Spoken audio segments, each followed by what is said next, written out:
Our Town Charlestown is made possible by the following benefactor sponsor. Proudly serving the Charlestown community in surveying and engineering since 1975, jacksonsurveying.net.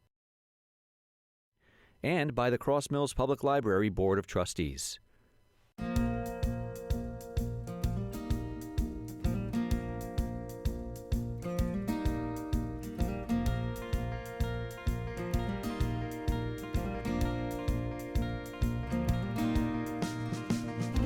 Charlestown, Rhode Island, a stunning seaside community of nearly 60 square miles, more than 22 of which are water. Miles of open ocean that are home to several secluded, sandy beaches, often described as the best-kept secret in the ocean state. Located along the southwestern corner of Rhode Island, nearly 8,000 call this spot home. Besides its beautiful beaches, Charlestown is known for its ponds, parks, annual festivals, local shops, and of course, its history. Named after King Charles II and incorporated in 1738, this land first belonged to Native Americans. In 1660, Sachem Socho sold this land under an agreement called the Mesquamaket Purchase. The early years here established Charlestown as a culturally diverse community, sustained economically by its mills, farms, and marine trades. Hundreds of years later, many historic homes and family businesses still thrive here. The Narragansett Indian tribe still calls this home, but much has changed here as well. Over the next hour or so, residents of Charlestown share their stories, recalling family memoirs, historical record, even modern-day narratives. They use their vision, their voice, to share with us the stories that shaped this community into the unique place it is today. This is Our Town, Charlestown.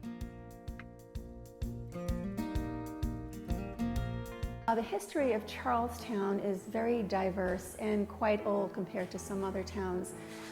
Hi, my name is Pam Lyons. I'm president of Charlestown Historical Society. We were formed back in the late 60s when a very historic treasure in town was torn down, a Native American schoolhouse.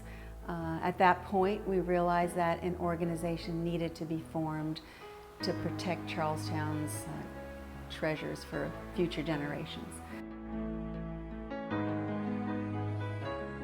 Our history starts here with our oldest artifacts, arrowheads, and other implements of daily life used by Charlestown's first inhabitants, the Native Americans. You will also find information on the ancient Fort Ninigret, located on the shores of Ninigret Pond.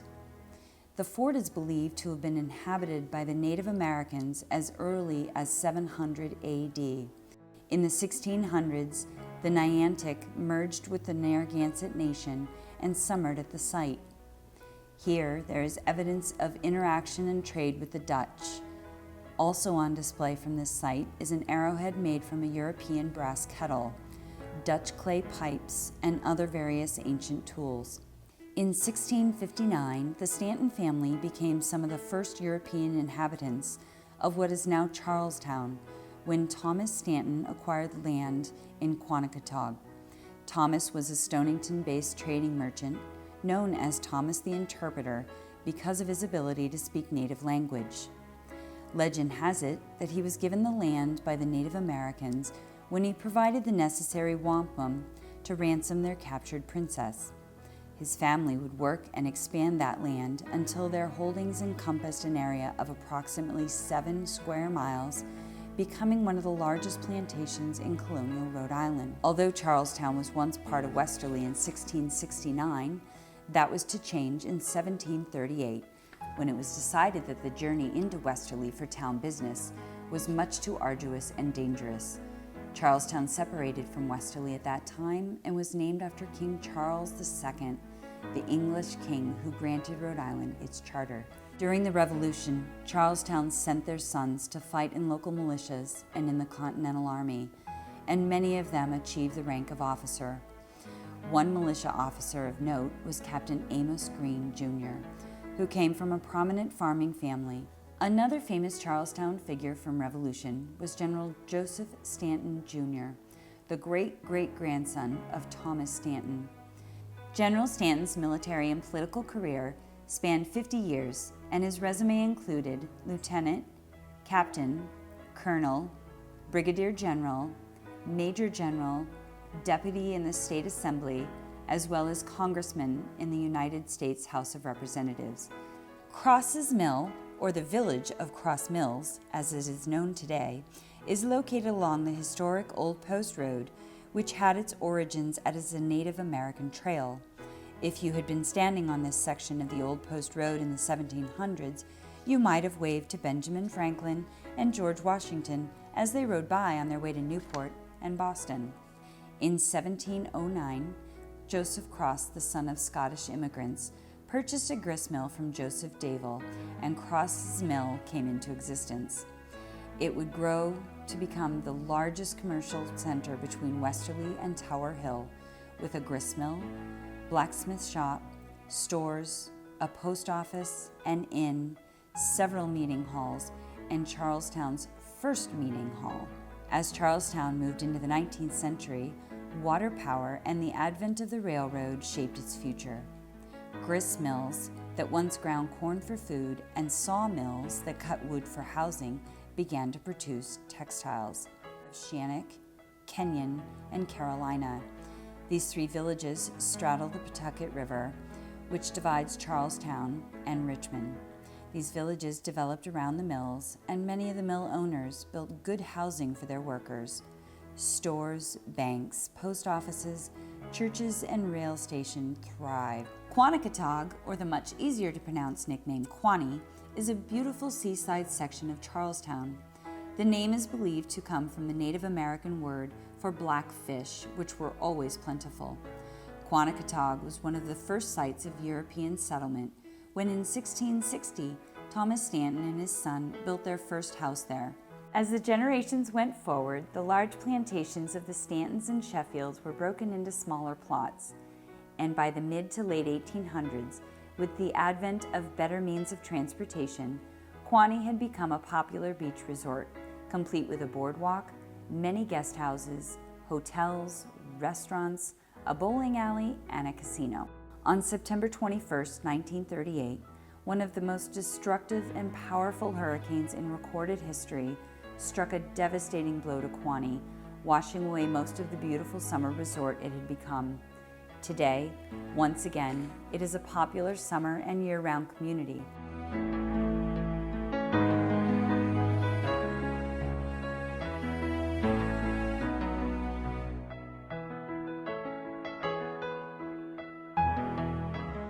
We hope you enjoyed this video and will visit us.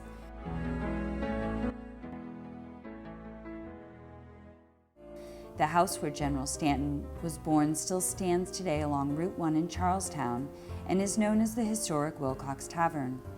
The 20-foot obelisk that stands proudly in front of the building honors General Joseph Stanton Jr. and marks the site of his final resting place. This past spring, the General Joseph Stanton Monument, a 20-foot tall granite obelisk that honors this Revolutionary War general and our first United States Senator to Rhode Island, received some badly needed cleaning. In the process, we discovered and rejuvenated a forgotten Stanton burial ground. So my name is Mia Burns, and I bought Wilcox Tavern back in May of 2017.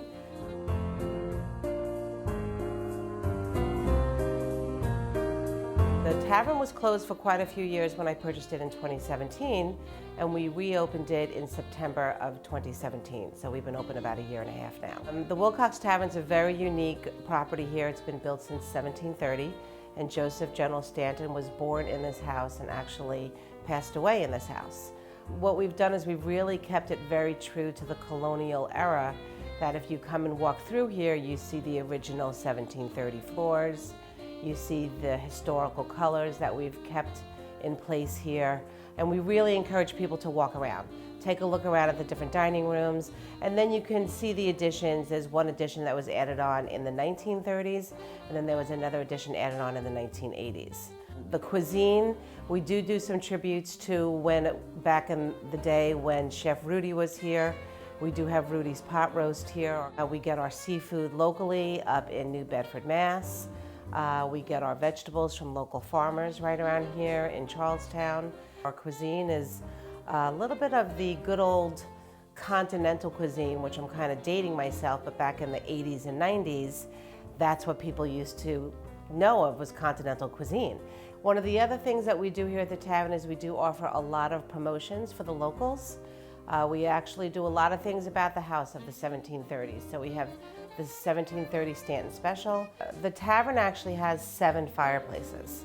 Only 2 are operating. So we do have in the Watchhog Den area a fireplace that we do have on that is very cozy for cocktails, for people to come and hang out, which people love to do that, which is really nice.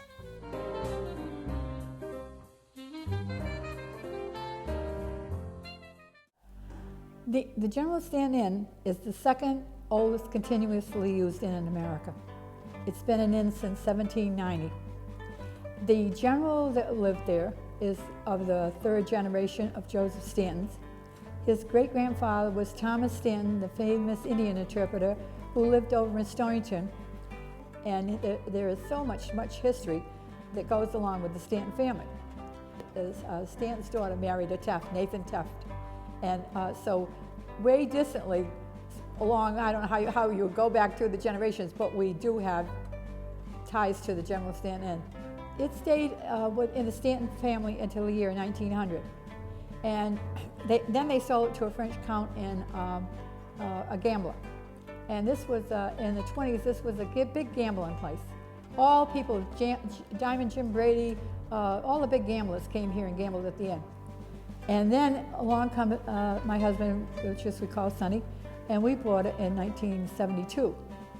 And from 72, we added on the big dining room because I had so much business that I didn't have enough seating. So I added on big dining room and I added on 6 more rooms.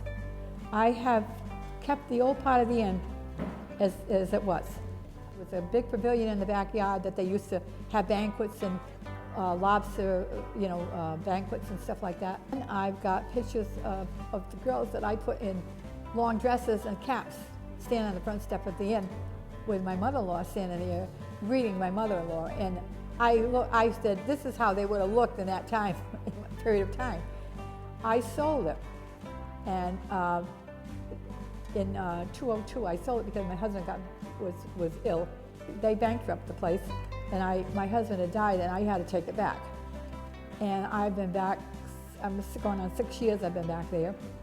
I'm trying to sell the inn, and I've had a couple people that wanted it, and when they started talking about what they were going to do to it, I took my head and shook it. I want the place to stay as it is because it's a lot to this town. There's a lot of history in this town. The Stantons had a reunion, and they came to the inn. There were the 2 of us. They came to the inn, the Stanton family of the descendants of Stantons. And I tried to get them to get an organization together and buy the inn, but they're all scattered all over. My hope is that, and I tried to get the town to buy it, and I hate to say it through politics and everything, it didn't get bought. But I want to see it preserved. I don't want to ever see that place go. I want it to be there for generations to come, and because we're such a throwaway society. If we keep throwing away all our history, we're going to be lost. We're going to be lost people. I don't want that place to go, and I want to sell it to somebody that's going to preserve it.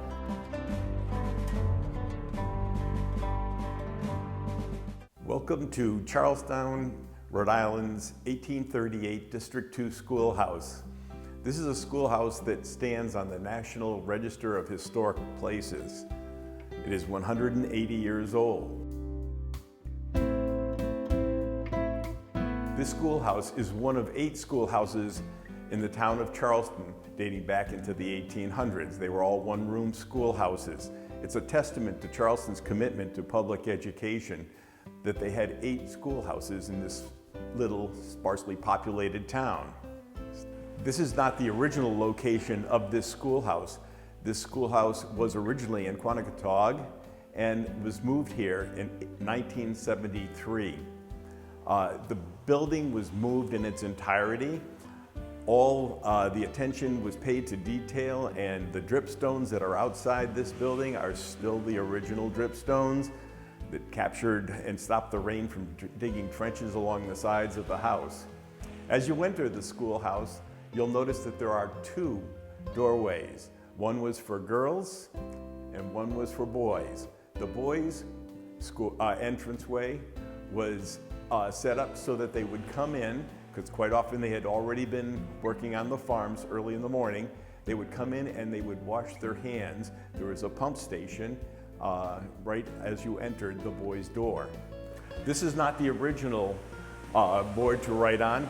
Actually, when the school was first built, it had boards that were painted black, hence black boards.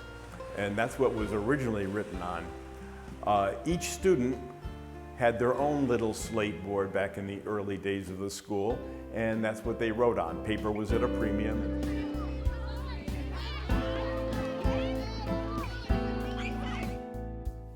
The subjects that were taught in this one-room schoolhouse were the basics.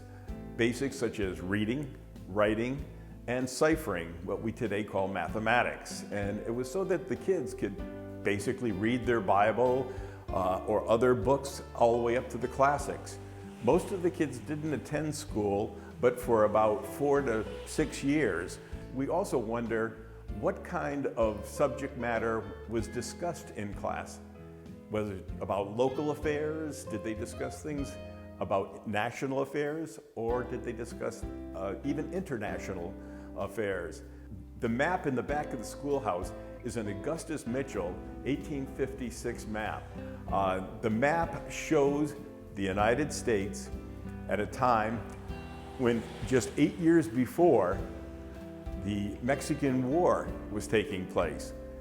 The California Gold Rush also had just taken place 8 years before this map was made. And we're still 5 years away from the American Civil War. If you take a look at the map, you'll notice so many things about it that are different from today. There are some states that just don't exist.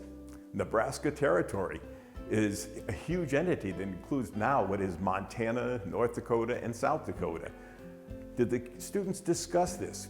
Were they concerned about it? Because farming and farmland in Charlestown was disappearing. And so movement west became an issue. Did they discuss this in class? Did they discuss the issue of the Native Americans? Because in 1838, the very same year that this schoolhouse was built, the Trail of Tears started by Andrew Jackson, and the Indians were moved out to what was called at that time, and on this map, it's listed as Indian Territory. It is today the state of Oklahoma. Were these political affairs being looked at in this one-room schoolhouse? The schoolhouse was used all the way up until about the time of World War I, at which time it was used for other purposes. It was a home for some people for a little while, and it was also used as a 4-H club house at one point in time, from what I've been told. There are many more stories to relate to you about the schoolhouse here in Charlestown. Hopefully you'll come down and visit us. Thank you.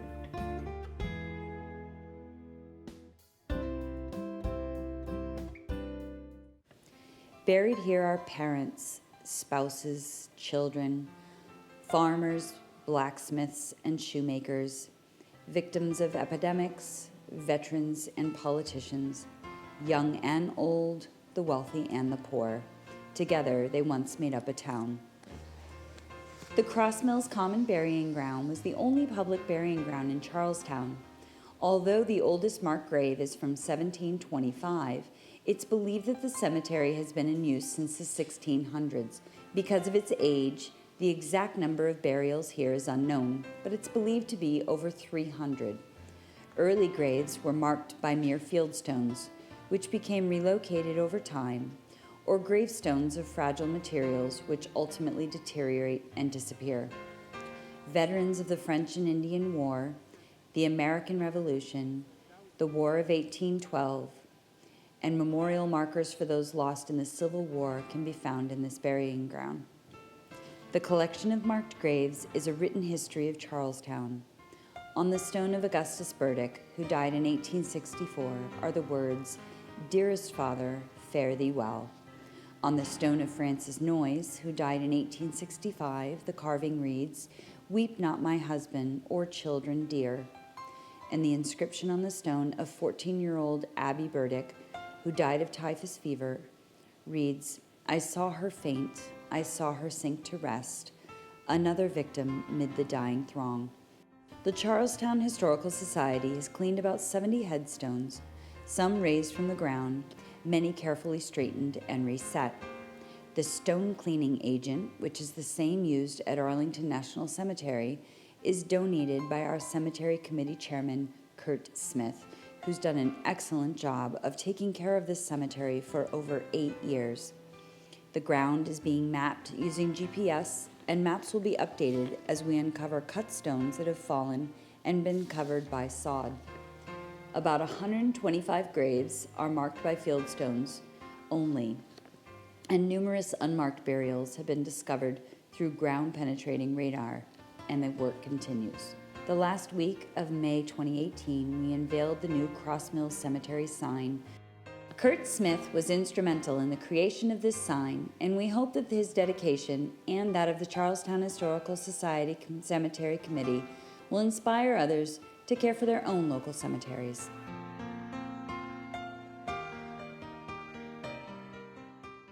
Hi, my name is Tom Reddy. I'm one of the owners of the Charlestown Rathskeller, along with my son Mark Reddy and Nate Holloway. We purchased the place back in 2010 and reopened it in 2013. But the Rathskeller is one of the few remaining original speakeasies in the state of Rhode Island. It opened up in 1933, I assume about the day that Prohibition was lifted in December of that year. But it was about half the size that it is now. It's opened up as a bar and a small restaurant with a very small menu. After that, it gradually was added on to and turned into what it is now. With a lot of the people that come in now were people that came here during the early days of the Rathskeller, and are just so amazed to find out that we have preserved the ambiance of the original Rathskeller.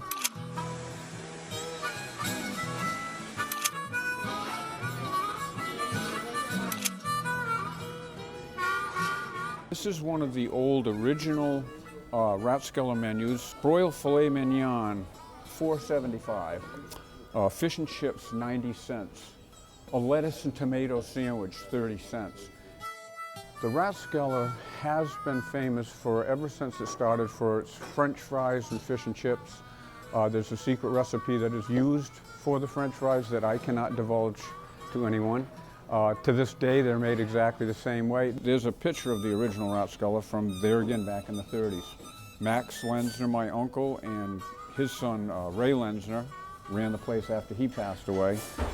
And there's the Wybadiddy sign right there. And that's another original thing too, is the Wybadiddy sign, which is out in the dining area. And everybody says, what does that sign mean? And the answer is, will you buy a drink if I tell you? And that's what Wybadiddy means. My grandfather, who started the place in 1933, was a big boxing fan, as was my uncle. And so we have these pictures of Jack Dempsey and Max Schmeling on the walls, which was the theme of the Rathskeller back in the day and still is. The guy that painted the murals, the story that we have was, he had a big bar tab and was an artist, and he's the one that made all of these things back in the early 30s, I guess. He paid the bar tab by doing the paintings, and most of them have been preserved. There was a couple of them in the actual tavern area that were lost over the years, but most of them, we had a very talented artist come in and redo them and saved them, almost all of them. So people come here and they find that, especially the people that knew about the place before and came here, they still have that same feeling when they walk through the doors. And that's what we tried to preserve.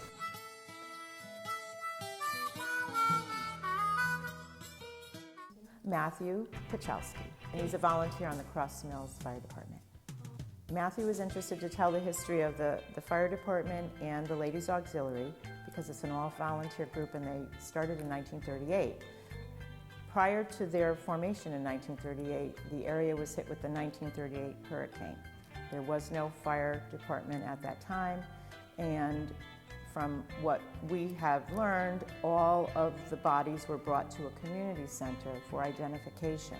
And after that, the fire department was formed. There's one lady, Ellen Ennis, who knows the information more than I do. So we'll try to get a little bit more information from her. I was born in a little farmhouse on the corner of the Green Hill Beach Road in 1930.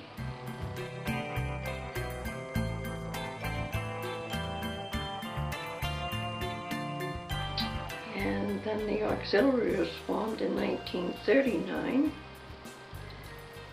And the property was donated to the firemen by G.M. Wilson and his wife Marion, and they took out a mortgage and built the firehouse.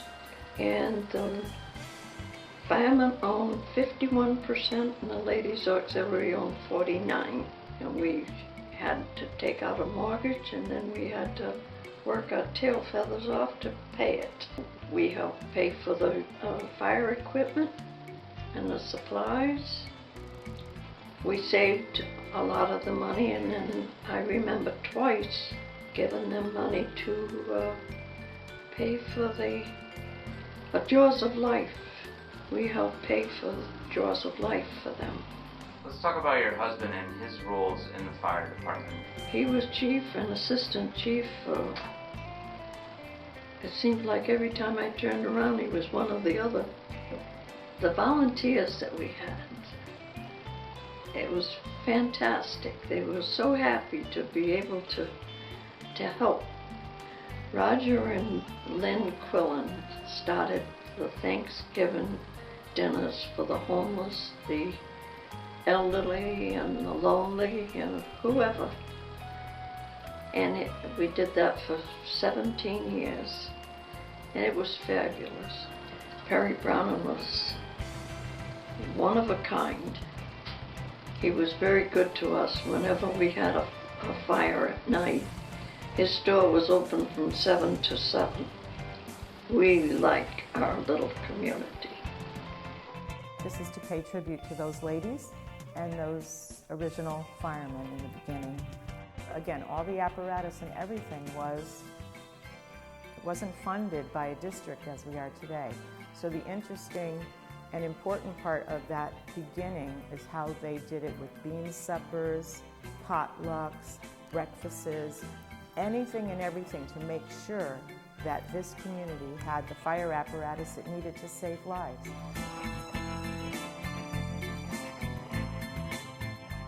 Welcome to the Charlestown Land Trust Farmers Market. Each week we have new nonprofit groups that come and join us. We give the opportunity for different groups to come and highlight the different work they do throughout the community, not just in Charlestown, but around the state.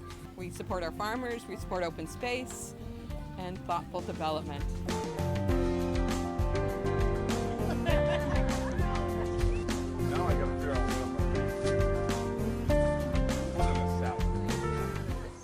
Any story about a land trust is a story about land, water, the biota, and the people that impact these resources. Coastal plantations focused on livestock and commercial crop production. Former Native American territories were turned into large landholdings by the Champlins, Stantons, and other families. The influx of newcomers seeking land and traveling by automobile foretold the decline of farming and mill operations. From this brief look back into the past of Charlestown, it is clear that its citizens have helped guide the town to grow in harmony with its natural resources. A lot of people ask me and ask my husband why we decided to put our land into conservation. And I think the answer is very simple. We bought this property 40 years ago, and we simply fell in love with it. We realized that we really wanted to go on into the future in much the same way. And the Charlestown Land Trust gave us a way of doing that. For 23 years, we have sought to preserve and protect the town's important natural and cultural resources. To date, we have helped protect 38 properties and over 640 acres. Protecting our environment in perpetuity is a gift to future generations. It's an obligation we are proud of and thank those who are working so hard for the health of our community.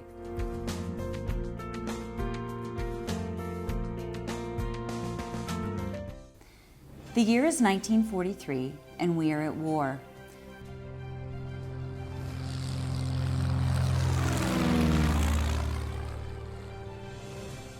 Charlestown is far from the battlefields, but the roar of powerful piston engines can be heard overhead as naval aviators practice aircraft carrier landings, study night fighting tactics, and learn to use a revolutionary new wing-mounted radar system. In 1943, a new naval airfield was completed on the site of the old Champlain Farm. It was known as the Charlestown Naval Auxiliary Airfield. This airfield served to train many naval aviators. In November 1943, VT and VF-51 came to Charlestown. President George Herbert Walker Bush, was stationed there for 2 months and did his training in the TBM Avenger. Early on, it was small air group, parts of air groups would station there, but by spring of 1944, what they called NAC-2 LANT, which was Night Air Combat Training Unit Atlantic,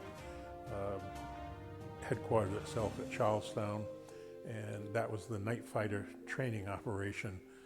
It had been at Quonset for a few months. They trained 4 squadrons at Quonset. All the rest of the training occurred at Charlestown until the fall of 1945, and there were about 11 squadrons that went through during that time. Each of them had 24 pilots or so, and all the aircraft that were involved. They trained just like they would have been in operations. The weather was typically lousy around here. It was just like what they were going to encounter off the coast of Japan. All this training and operation occurred at night. So the casualty rate was pretty high. There were 62 over the life of Charlestown that were lost flying from the airfield. So I've recovered parts from about 300 accidents, not all from Charlestown, in southern New England. This was a hobby. I'm a mechanical engineer, retired. My mother told me to go out and find a crash site when I was 12 years old, and I did, and I became fascinated with the crash site, and I also liked aircraft. So telling my friends in high school that I'd found this, they suddenly came back with crash sites that they knew of around here, and within a few years I had a dozen. And locally in Charlestown there were some really serious losses. They were occurring so often the Navy did not often recover these crashes if they were not on what I call public viewed property. If they were out in the forest or in the swamp, they were usually left in there either buried or sometimes just left where they fell. If they could recover the pilots' bodies, they would.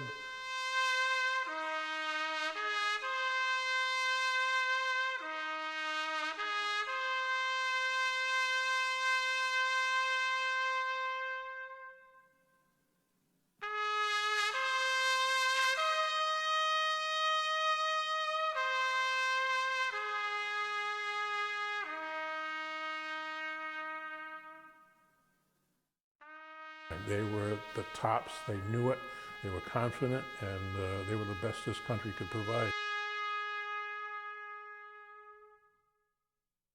My name is Donna Jordan. I'm a member of the Quanaketag Historical Society. I would like to introduce my very good friend, Hope Green Andrews. This is part of her life. So I've always been interested in local history, especially Quantick.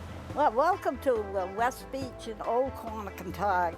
Most of the land here in West Beach was originally part of what we call Whistling Chimneys, an old farm in the area. Right after the Civil War, they decided to sell some of the land from this Whistling Chimneys, and they divided it up into house lots to make summer homes for the people. My great-grandparents came here in the late 1870s. As I said, my great-grandfather Green was a pharmacist, and he rented cottage from Mr. Hoxie, and I think sometimes they probably stayed in the Niantic House or the George Hotel. Mr. Eldridge built a large veranda on the front of his hotel on the Breachway, and Friday nights they would have social gatherings, and some of the local musicians would come and play and they'd dance out there. And one of the old newspaper articles said there were 100 people out on that veranda. It's a wonder they didn't fall in the breachway. I was born in 1926 at the end of this period, and we could wade across the breachway to the big beach that reaches to Weekapaug and play over there all day. And the Coast Guard, or what they called in the earliest days, the life-saving station, was situated over there. So the breachway was a well-known place to watch the men from the life-saving station practice their drills. Grandfather Lewis came in the 1890s, and he built one of the first cottages. Well, he came in 1880s, I believe. Built one of the first cottages on the breachway, but later he built a large store, general store, right on the road. He ran the hotel, the store for quite a while, and then he, in the early 1900s, when I was born in 1925, I believe it was rented to a little lady called Mother Brindley. She came down here to start a store, and she started a store for ice cream, penny candy, and so forth. And one of the things she did was travel with her old horse up the back roads, delivering ice cream to the people in Quanticontog. So she became quite well known. I remember the '38 hurricane. A lot of lives were lost because of the tidal wave. Grandpa Lewis's cottage was about the only one left standing. All the other cottages, most of all the other cottages went. And I heard some people went to your grandfather's cottage to seek refuge. His cottage apparently must have been well built. So that this was about the end of Quanti as we knew it. I think she's described what life was like here many years ago, and thank you, Hope.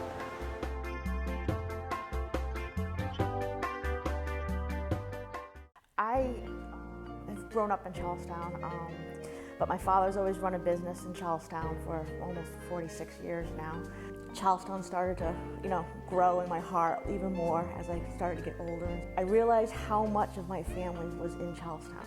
So it was important to me to kind of really maybe tell the story, and I'm fortunate enough to have family members that are in their 80s and their 90s, and to really be able to tell what it's been like for so many different decades. There was a lot of hostility toward us because we were Democratic children. And Catholic. Yeah, and Catholic, Roman Catholic, Democratic children. So really there was a lot of opposition to this family that came into this, Republican Protestant community. But after we were here for a while, things squared away, and we were accepted. A fellow by the name of Taylor and his wife, and the reason we remember that is because Mrs. Taylor was on the draft board in Westerly. That's when they still had the draft. And I'll tell you, all the kids old enough to be drafted was very good to Mrs. Taylor. The air raids that we lived through. When the war was on, if the air raid sirens went off, if it went off at night, you had to shut out all the lights, pull down the black shades, and either go on the floor or under the table, and scare you silly. And then, 10 minutes later, the warden would blow the siren again, and you could try to live a normal life. But that happened a lot. But I do remember the parades. And march from Cross Mills up to the cemetery and back down again. And I remember we had one band. The nice part of that parade was that all of the veterans that had gone away in World War II marched in the parade, and the Ladies Auxiliary from the VFW and the American Legion and the Disabled American Veterans all participated in the parade. It was a beautiful parade, even though they only had one band. Doing wonderful. It's a big parade now, and it's been taken over partially, I think, by the Chamber of Commerce. patriotism from, I think it was all throughout the town because it was a time of a war, and it just grew on us. The only thing I can say now is that this generation has no idea how much fun we had in Charleston. And I think Charlestown will always resonate in our hearts.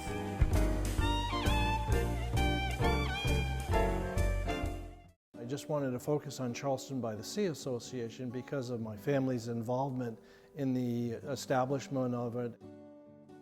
When I was a boy, and my folks bought the cottage somewhere around 1938, shortly after the hurricane, Charlestown was basically the beach community. There was nothing on the beach, and most of the people who lived in that area lived within those three associations, which are Charlestown by the Sea, Sealy Colony, and Hill Pasture. So the big magnet was the beach for the teenagers. When I became a teenager, we would all cluster at the beach. And one of the fun stories I like to tell is the fact, before we could drive, we had boats. And one of the ways to visit is we would visit by boat. After the 1938 hurricane, which basically washed the whole area empty, someone came in investing, buying all the property, and they were subdividing it. My mother, her name is Yvonne Petit Rondina, and another fellow by the name of Harold Vians, they got together and they were talking, and they decided that there should be access to the pond because this subdivider was basically taking all the waterfront property. I'm Loretta Rainey, and I have been president of the Hill Pasture Association in the past. I'm not current, but we've lived in the association since 1985. I was one of those people from Connecticut that came down and visited, going to the beach. I was one of those beach lovers. I'm still a beach bum. I hope to die a beach bum. And made a promise that someday I would live here. It makes me a little emotional because we have family that nobody knows about this.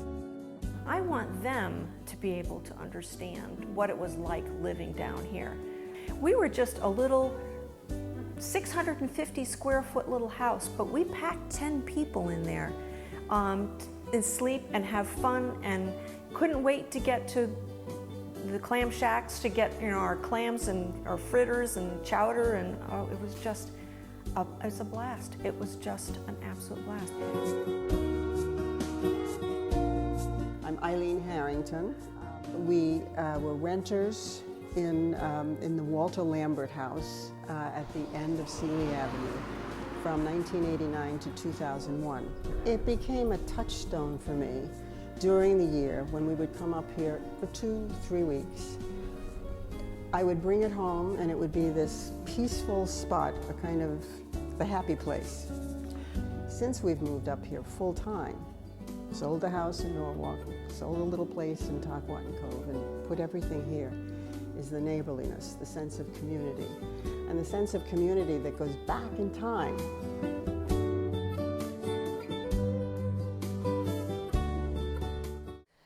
We, as an organization, kind of protect and enhance the salt ponds, and our range goes from westerly up to Narragansett.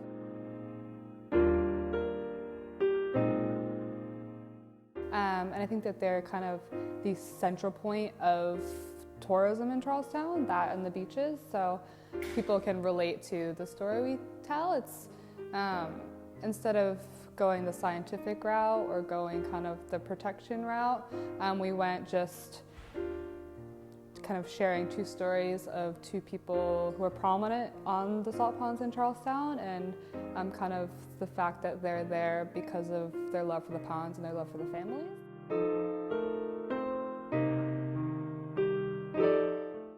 My first really distinct memories are of fishing with my dad in Nineveh Pond. To be honest, we never really caught much, but there was something magical about being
That career went from there to Narragansett Bay, to sailing, to an education that ended up in marine biology. I worked as a marine biologist for 35 years.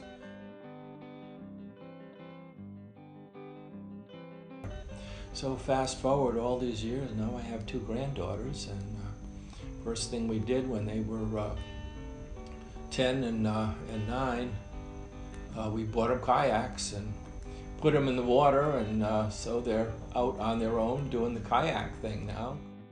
But it was great fun to do that, and even more fun now to share it with the 3 generations at this point. The family loves to go.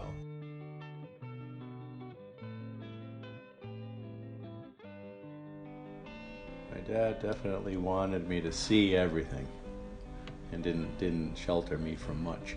So he took me out on the bay at a very young age. My job was to sort and count the quags as they came up. He taught me how to take ranges from the shoreline before the days of the GPS. And really was like a day-long lesson. It was better than being at school. Learned more than school out there.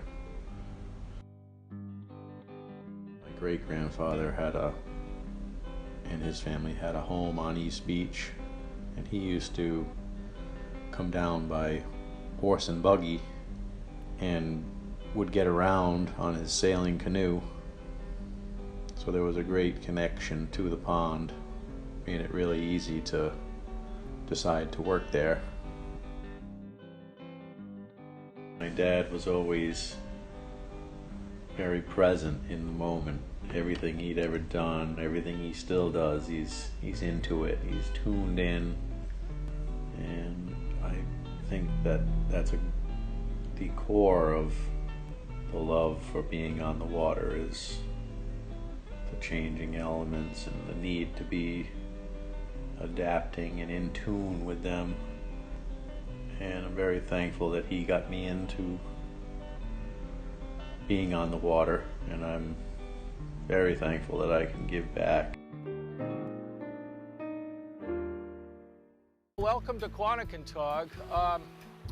This is a classic barrier beach of southern Rhode Island, formed many thousands of years ago after the glaciers of the Ice Age receded. The actual beach is formed by 2 forces. The most important force, of course, is the water and the ocean. As the waves, which go, far from the ocean, come up to the shore, that wave action starts to scuff up the bottom, picks up the sand in suspension, and deposits it on the shore. And this process is going on, of course, for thousands of years. In the summertime, we have, as you see today, very low energy waves that tends to deposit the sand on the beach. In the wintertime, we have more severe storms, higher energy waves, and what happens here is that the high energy waves tend to erode the beach. That's why we have such beach erosion during the winter storms.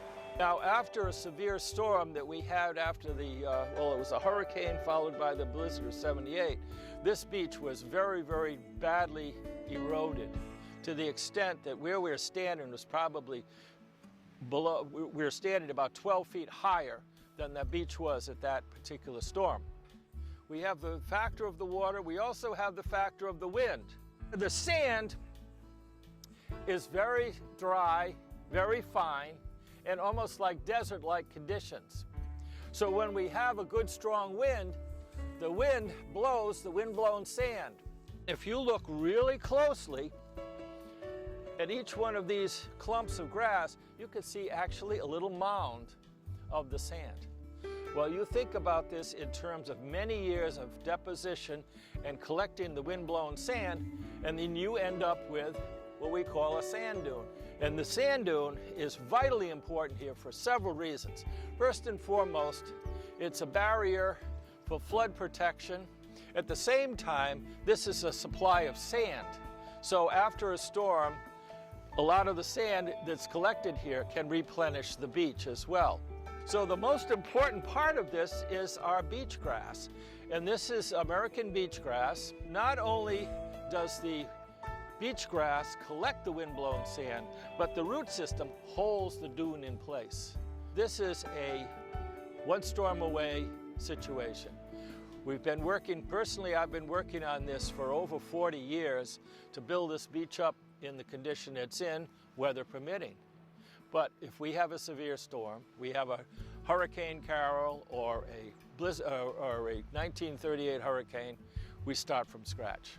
Let's go back a little bit and I'll show you a little bit about the succession of the plant life that goes on in the barrier beach. We have seaside goldenrod, we have the beach pea. Now, as we go a little bit further back, you will start to see shrubbery.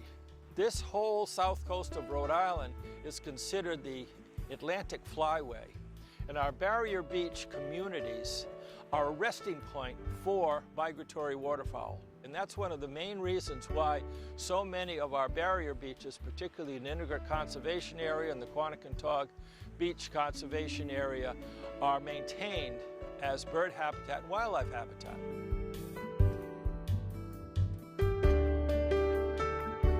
So this is the succession along the barrier.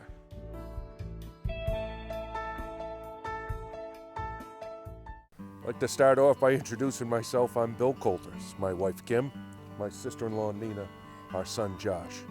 We farm this piece of property in Charlestown. The name of the farm is Stony Hill Cattle.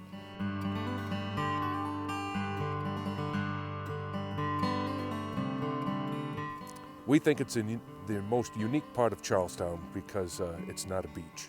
It's the northwest corner.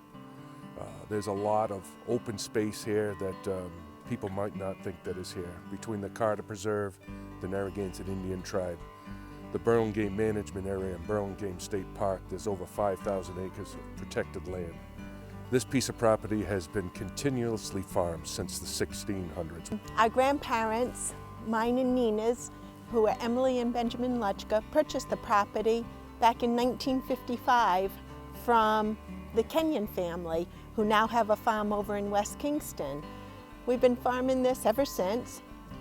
They purchased it as a working dairy farm, and they continued working, using it as a working dairy farm until 1960, 1961, where they converted over to beef cattle. Dairy, being 7 days a week, 24 hours a day, was just a lot of hours to put in and very little income return. So they switched over to beef cattle, and they also had sheep at the time. And then during the course of the years, back in the 80s, we got rid of the sheep and we started doing pigs. So we've continued with that beef cattle. We raise hogs, Thanksgiving turkeys, broiler chickens, and layer hens. And we take pride in the way we raise our animals. And as you can see, they're pretty content, they're pretty quiet, and that's how we like to keep them. You know, we just feel stress-free is the only way to go. And they're all antibiotic and hormone-free. We don't add anything. We feed as natural as we can. And we do sell all of our products. We do transport to a USDA facility for retail cuts. We do have a farm store. It's open on Saturdays from 10 to 2, and we sell at farmers markets. We farm roughly 175 acres here. As far as the land goes, you have to love the land, and that's what we do. We call ourselves land stewards, and I think that's what we are. We care about this land. We've had every offer that man could think of to divide this property up, develop it. Solar panels, windmills, you name it, cell towers, and it could have been to our financial advantage, but then the land would be gone. And that's what we enjoy most about this, is the land itself. We're 4 generations on the farm. Actually, my son Josh is 4 generations on the farm. It's a lifestyle. You love it or you hate it, and we just absolutely enjoy it. There's nothing like getting up in the morning, seeing the sun rise, and working and seeing the labors of your love. When you get a good crop of hay, when you have babies dropped to the ground, it's just a great feeling. If it's a nice day and there's a lot of traffic, we put the open sign out, and we always welcome people to come and check us out.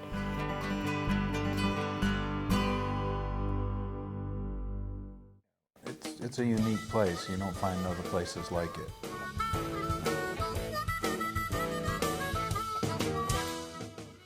It's a family business, yeah. It's my dad. Yeah, my wife and I own the place, and we make her work hard there.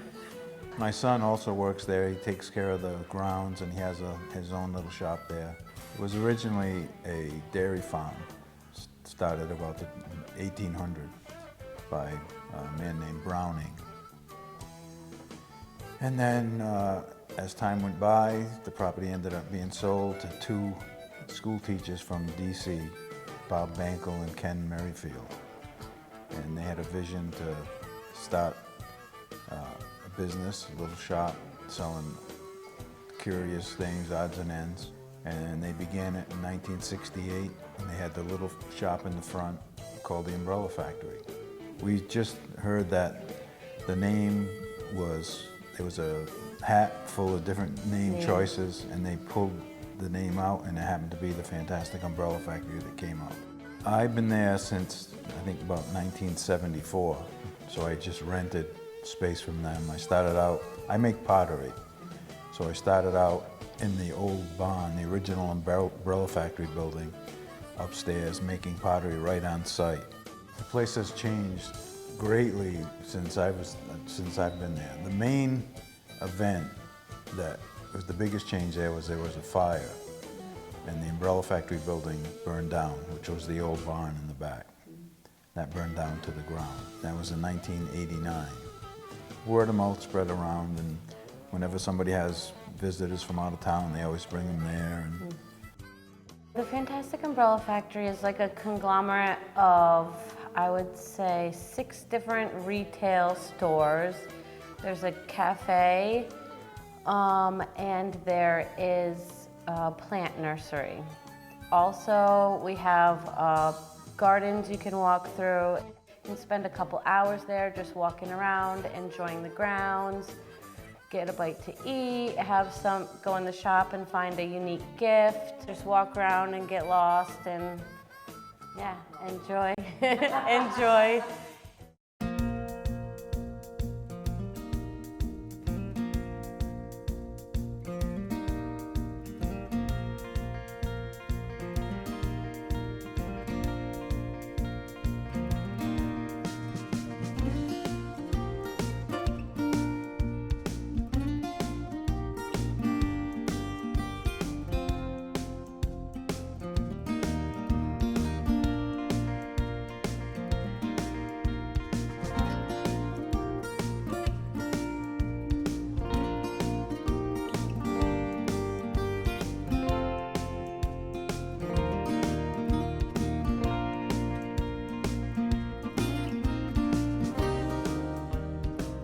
Our Town Charlestown is made possible by the following benefactor sponsor. Proudly serving the Charlestown community in surveying and engineering since 1975, jacksonsurveying.net. And by the Cross Mills Public Library Board of Trustees.